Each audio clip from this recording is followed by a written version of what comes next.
ওখানটা একটু ধরুন, গাছটা করুন।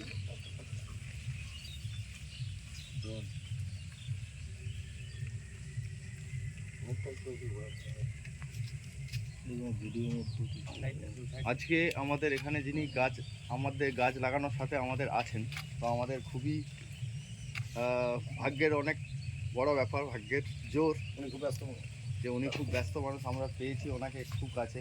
তার জন্য আবদুল্লাহ দাকে অনেক ধন্যবাদ। তো স্যারের মুখ থেকে আমরা কিছু শুনে নেব। আমরাও অনেক অনেক ভালোবাসা এবং সকলকে শুভেচ্ছা।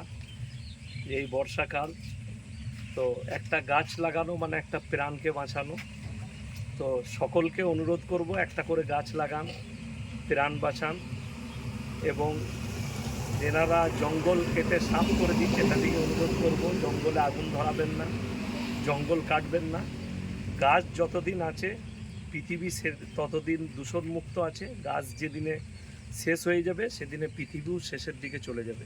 তাই সকলকে অনুরোধ, একটা করে গাছ লাগান। বা আমাদেরকে টাইম দেওয়ার জন্য। শুধু এটা আমাদের না, অ্যাকচুয়ালি এটা পৃথিবীর জন্যে করা। অ্যাকচুয়ালি আমার নিজের ব্যক্তিগত কিছু না, স্যারের নিজের কিছু না, এটা পরিবেশের রক্ষার্থে আমরা এই কাজটা করে যাচ্ছি। স্যার ওর জন্য আবদুল্লাহ দাকে, আমাদের সবার প্রিয় আবদুল্লাহ দা, সবাই চেনে। আবদুল্লাহ দাকে অসংখ্য ধন্যবাদ যে স্যারের একটা টাইম বের করে আমরা যে স্যারকে দিতে পেরেছি, বা স্যার আমাদেরকে দিয়েছেন টাইমটা, এর জন্য অসংখ্য ধন্যবাদ স্যারকে।